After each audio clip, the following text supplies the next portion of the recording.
الجمعة القادمة سنكمل المنجى منه في الآخرة. اللهم انفعنا بما علمتنا وعلمنا ما ينفعنا إنك أنت العليم الحكيم. أقول ما تسمعون وأستغفر الله لي ولكم من كل ذنب فاستغفروه يا المستغفرين.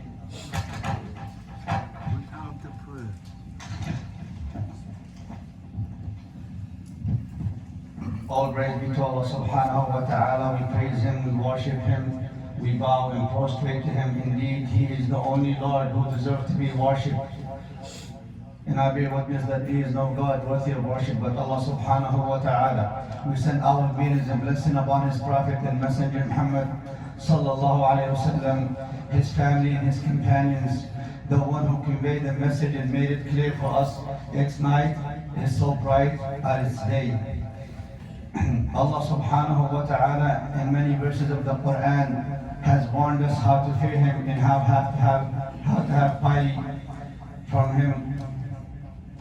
And today the Sheikh said that last week he spoke about the battle of Ghazwat Badr. In the week before it we spoke about the third part. I'm sorry. Ghazwat Khaybar, the battle of Khaybar. And the week before it we spoke about the third part of survival. And today we will speak about the fourth part. It's a long topic. We have previously spoken about how to survive in the dunya. And today we will talk about how to survive and save yourself in the hereafter, which is when death comes. It is the first journey that you will endure into the hereafter. And the grave will be the first place you will live in it. Death is the creature which Allah subhanahu wa ta'ala conquers His servants. Death is also the reality that all creations admit to it, whether they are among believers in Allah subhanahu wa ta'ala in the last day or non-believers. It's a physical matter that you see it, that do not need for evidence for people to believe in it. And also all the creations do not ask for any evidence or proofs of death. Once we die and depart this world, all of our actions will stop, and the journey begins into the hereafter and starts, where the rewards that you will have and you will receive.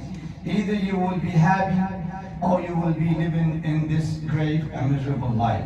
Your actions will decide where your place will be. If your actions were good or not. Good actions, you will survive.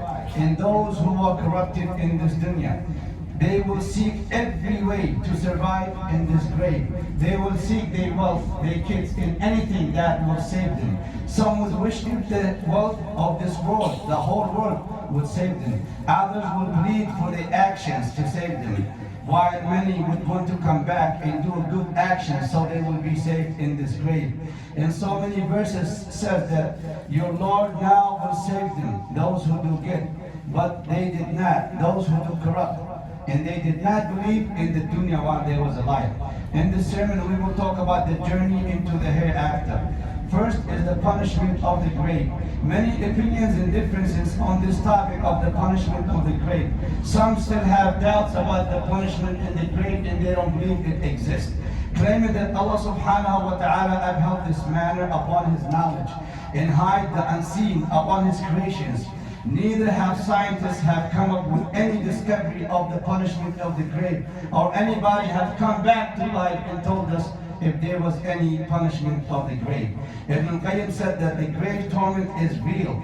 Only a deviant person will deny it, and all will be punished in the grave, and the Muslims and non-Muslims will be punished. Physical torment or psychologically torment or body torment. And this is a different place and a different life, as the Sheikh said. It is the life of the Ismith, Hayat al-Barzakh, the life of the Barzakh.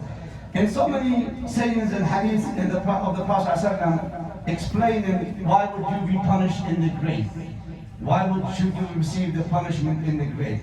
Among these hadiths is that if you commit adultery or lying, usury, you eat riba, sleeping on compulsory salah, obligation salah, neglecting the Quran, if you owe somebody a loan or money, torturing and imprisonment of animals, sodomy, which we see today, They even implement it in the curriculum of the schools. You can go to the same bathroom, females or males. Weeping over the dead, looting over booty, stealing, eating during fast, obligation fast in Ramadan, slandering and backbiting.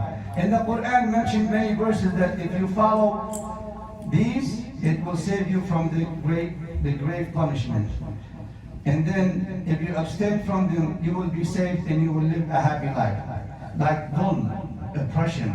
And this was mentioned in Fir'aun and his people. And those who oppress themselves. And also hypocrisy. Nothing is more dangerous for Islam like hypocrites. They will receive both punishment of this dunya and the hereafter. Also they will receive the severest punishment in the grave. Debauchery, which is al-fisq. They will receive the most severe of punishment. If they were to be saved from hellfire, Allah subhanahu wa ta'ala will always put them back in hellfire. So they can, because they are fasiqun, they did mischief in the earth. Turning away from the remembrance of Allah subhanahu wa ta'ala, they will live a miserable life in the grave. And what are the reasons that would save you and you would survive the punishment of the grave?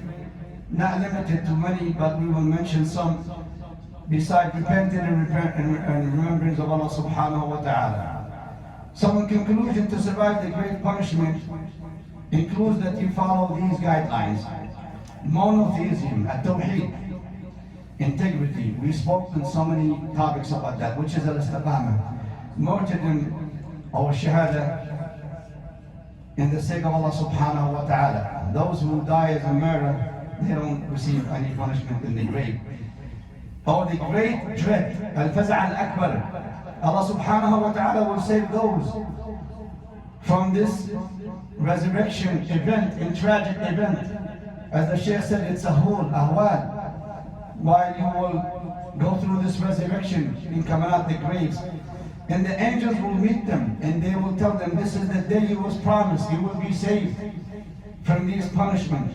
When the fire or hellfire will be shut on the people. And always said that death itself will be slaughtered.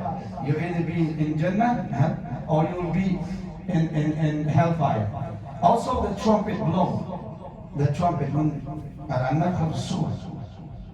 At-Ta'alabi said that it's every tragic event that happens in the resurrection, you will be saved from that.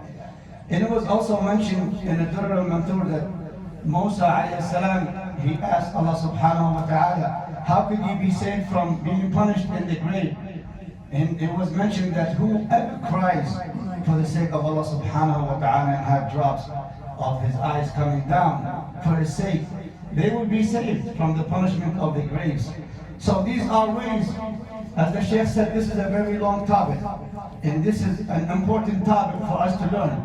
How to survive in the dunya, and then how to also survive these torments and wraths and anger in Allah subhanahu wa ta'ala and punishments in the grave, and so on, when the resurrections come on. Wa jazakumullah khair.